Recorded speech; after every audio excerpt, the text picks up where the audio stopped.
আসসালামু আলাইকুম বন্ধুরা, কেমন আছো? আশা করি যে যেখানে আছো সবাই অনেক ভালো আছো। আজকে নিয়ে চলে আসলাম একদম ভিন্ন রকম রেসিপি, আমের চাটনি রেসিপি শেয়ার করব। আশা করি আপনাদের কাছে অনেক ভালো লাগবে। ভালো লাগলে একটা লাইক দিয়ে সম্পূর্ণ ভিডিও দেখতে থাকো। এখন আমের সিজন, আম ফুরিয়ে যাওয়ার আগে কাঁচা আম দিয়ে বানিয়ে নাও মজাদার আমের চাটনি, যেটা কিনা বাচ্চারা অনেক পছন্দ করবে, ভিটামিনে ভরপুর। কিভাবে আমের চাটনিটি বানাবো সম্পূর্ণ ভিডিও দেখতে চাইলে আমার ভিডিও জুড়ে থাকো বন্ধুরা। এই আমগুলো সবগুলো আমি অফ স্ক্রিনে কিন্তু চিলে নিয়ে চলে আসবো। আর আমার চ্যানেলে যদি নতুন বন্ধু হয়ে থাকো, আমার চ্যানেলটাকে সাবস্ক্রাইব করে দেওয়ার অনুরোধ রইল। পাশে থাকা বেল বাটনটি অন করে দাও,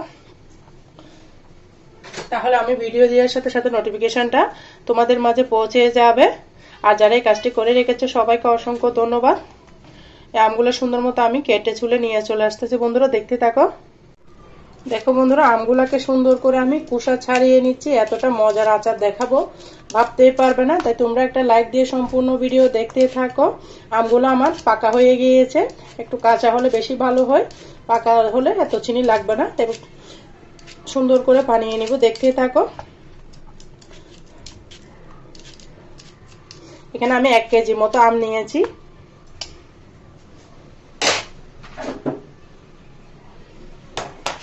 এটা এক সাইডে রেখে দিব। আমগুলো কিন্তু আমি ধুয়ে নিয়েছি, আর ধোয়ার দরকার নাই। এই পর্যায়ে আমি একটা গ্রেটার নিয়ে নিয়েছি, যেহেতু আমার আমটা পেকে গিয়েছে সেজন্য আর কাটা যাবে না বটি দিয়ে, সেজন্য এরকম গ্রেটার দিয়ে আমি গ্রেট করে নিব। আটি বেঁধে গিয়েছে আমের মধ্যে, সেজন্য আর বটি দিয়ে তেমন ভালো কাটা যাবে না, তাই আমি সুন্দর করে গ্রেটার মেশিন দিয়ে গ্রেট করে নিচ্ছি। তোমরা চাইলে কেটে নিতে পারো। আর যারা এখন একটা লাইক দিতে ভুলে গিয়েছে, প্রিয় আপুরা ভাইয়ের একটা লাইক দিয়ে দাও। একটা লাইক দিয়ে সম্পূর্ণ ভিডিও দেখো। আর আমার সিজন ফুরিয়ে যাওয়ার আগে এরকম মজার মজার রেসিপিগুলো বানিয়ে নাও। আমার চ্যানেলে কিন্তু আরো মজার মজার আচার আছে, একদম নির্ভেজাল ভাবে আচার বানাবো। তেল ছাড়া রোটে দেওয়ার ঝামেলা ছাড়া যে এত মজার আচার হয় কল্পনা করতে পারবা না। তাই আমার ভিডিও দেখো, আর তোমরা এই আমের সিজন থাকতে থাকতে মজার মজার আম বানিয়ে নাও। কার আমের আচার বেশি পছন্দ অবশ্যই কমেন্টসে বলে যাও। গরম ভাতের সাথে খিচুড়ির সাথে কার কার আচার খেতে বেশি ভালো লাগে অবশ্যই বলবা বন্ধুরা।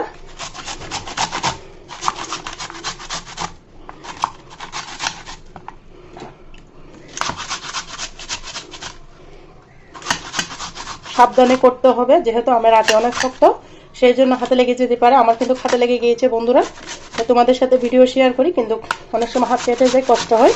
তাও তোমাদের সাপোর্টে এত কাজ করতেছি, আলহামদুলিল্লাহ। দেখো বন্ধুরা, আমগুলো সুন্দর করে আমি গ্রেট করে নিয়েছি, দেখতে পারতেছো কত অল্প হয়ে গিয়েছে।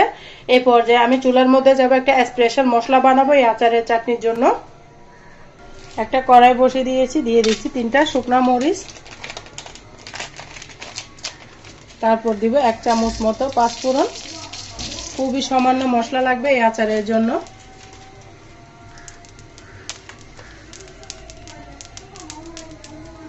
সুন্দর করে তেলে নিব।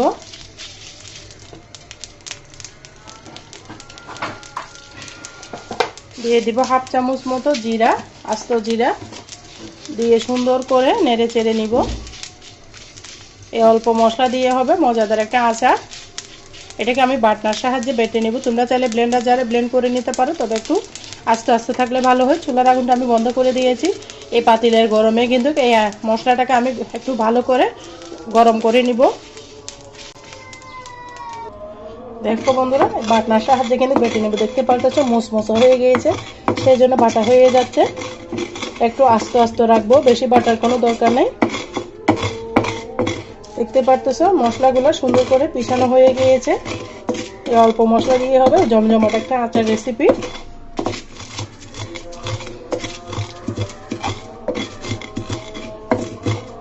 হয়ে গিয়েছে।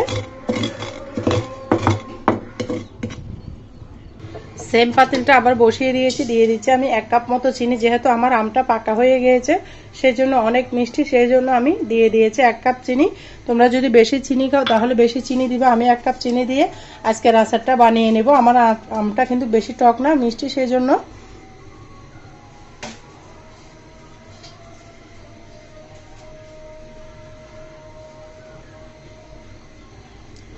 চিনিটা গলা পর্যন্ত অপেক্ষা করতে হবে। সুন্দর একটা ক্যারামেল করে নিব। এই আচারের জন্য ক্যারামেলটা করে নিলে বেশি দেখতে সুন্দর লাগবে, খেতেও বেশি মজা হবে। চিনিটা গলা শুরু করেছে, এই পর্যায়ে আমি একটু নেড়ে দিব। দেখতে পারতেছো চিনিটা সুন্দর করে গলা শুরু করেছে।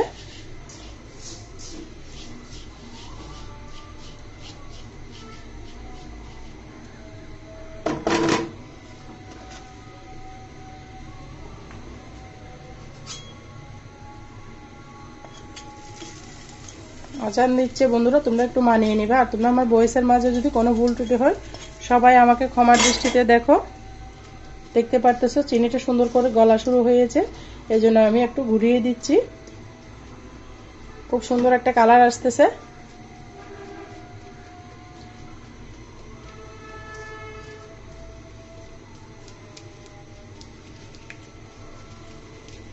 চিনিটা সম্পূর্ণভাবে গলিয়ে নিয়ে সুন্দর একটা ক্যারামেলের কালার করে নিব। তোমরা যদি সিলভারের পাতিলে দাও তাহলে একটু পানি দিবা, না হলে কিন্তু চিনিটা তলার মধ্যে লেগে যাবে।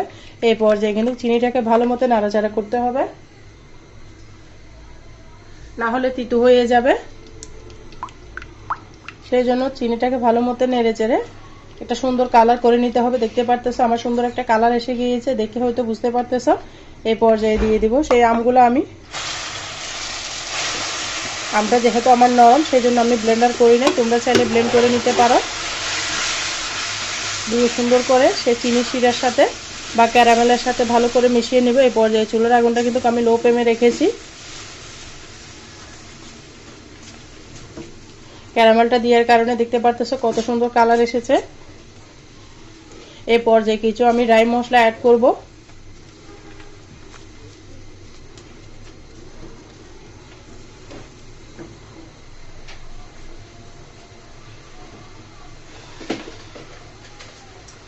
দিয়ে দিব স্বাদ মতো লবণ, যেহেতু আমার আমের আচার সেই জন্য লবণটা দেওয়া জরুরি। লবণটা ভালো করে দিতে হবে, না হলে কিন্তু আচারটা খেতে ভালো লাগবে না। লবণটা দিয়ে আমি ভালো করে মিশিয়ে নিচ্ছি।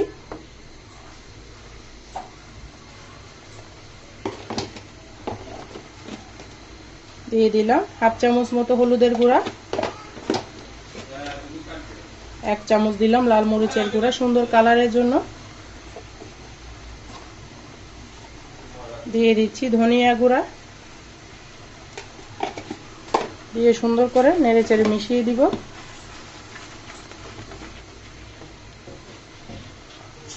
সমস্ত মশলা আচারের সাথে মিশিয়ে নেব। এই পানি আচার চুলার আগুনটা কিন্তু এভাবে লো করে রেখেছি আমি।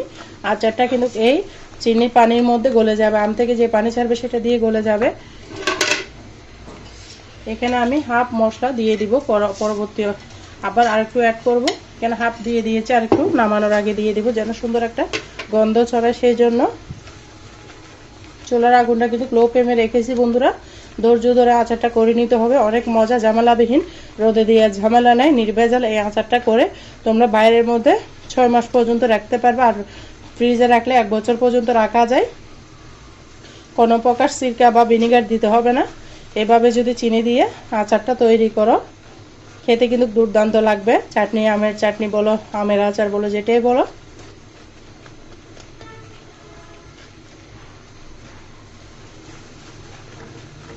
ভালো মতো নেড়ে চেড়ে মিশিয়ে নিব। আর প্লিজ বন্ধুরা, তোমরা যারা আমার চ্যানেলে ভিজিট করেছো, নতুন বন্ধু আছে, আমার চ্যানেলটিকে সাবস্ক্রাইব করে দেওয়ার অনুরোধ রইল। পাশে থাকা বেল বাটনটি প্রেস করে দাও যেন আমি ভিডিও দিয়ে সাথে সাথে নোটিফিকেশনটা সবার আগে তোমাদের মাঝে পৌঁছে যায়। তোমরা সময় বুঝে ভিডিওটা দেখে নিতে পারো। এভাবে করলে ব্লেন্ডার করতে হয় না, ব্লেন্ডার করা কিন্তু অনেক ঝামেলার কাজ। সেই জন্য এভাবে আমের চাটনিটা বানিয়ে রাখলে আমরা সারা বছর খেতে পারবো। আর ভিডিও দেখতে দেখতে যদি কোথাও ভালো লাগে তোমাদের বন্ধুদের মাঝে আমার ভিডিওটা শেয়ার করে দেওয়ার অনুরোধ রইল। একদম আঙ্গুল চেটে পুটে খাওয়ার মতো একটা রেসিপি, গরম ভাতের সাথে পোলাওয়ের সাথে জমে যাবে, এতটা মজার একটা আচার।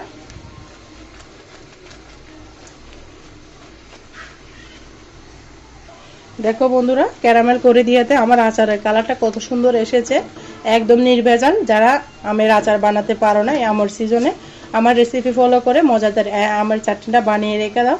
কোনো প্রকার ভিনেগার লাগবে না, সিরকা লাগবে না। এভাবে দীর্ঘদিন বাইরে সংরক্ষণ করে রাখতে পারবে, এতটা মজা আচার। দেখতে কতটা কালারফুল এসেছে দেখতে পারতেছো। যে হাফ মশলা ছিল সেটা আমি দিয়ে দিচ্ছি, একটা সুন্দর ফ্লেভার আসবে। আচার নামানোর আগে যদি এই মশলাটা ছিটিয়ে দেওয়া হয় তাহলে কিন্তু খেতে অসাধারণ লাগে। আমার আচারটা রেডি হয়ে গিয়েছে, দেখতে পারতেছো পাতিল থেকে ছেড়ে দিচ্ছে, একদম মিশে গিয়েছে। ব্লেন্ডার করার কোনো ঝামেলা নেই, এভাবে করে নিবে, খেতে কিন্তু অসাধারণ লাগে। দেখতে পারতেছো পাতিল থেকে ছেড়ে দিচ্ছে। এটা এরকম আচার যদি পোলাওয়ের সাথে থাকে বন্ধুরা আর কিচ্ছু লাগবে না, শুধুমাত্র এটা দিয়ে ভাত খাওয়া হবে।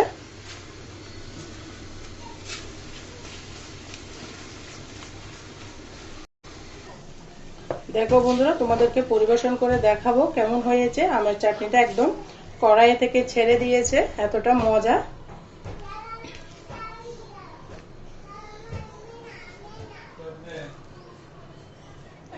এরকম একটা আচার থাকলে কিচ্ছু লাগবে না, শুধুমাত্র এটা দিয়ে আঙ্গুল চেটে পুটে পোলাও কুরমা যেটাই বলো সব কিছু রাখে, এটা দিয়ে কিন্তু খিচুড়ি পোলাও খাওয়া যাবে। বাচ্চারা তো আঙ্গুল চেটে পুটে খাবে, এতটা মজা।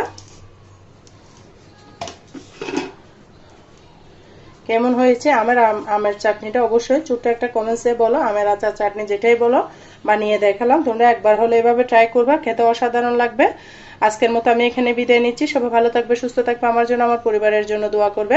এতক্ষণ পর্যন্ত যারা আমার সাথে ছিল সবাইকে অসংখ্য ধন্যবাদ, অনেক অনেক ভালোবাসা। তোমরা সবাই সবার দোয়ার মাঝে আমার জন্য একটু দোয়া করবে, আমার পরিবারের জন্য দোয়া করবে। আল্লাহ হাফেজ। আসসালামু আলাইকুম রহমতুল্লাহি ওয়া বারাকাতুহু।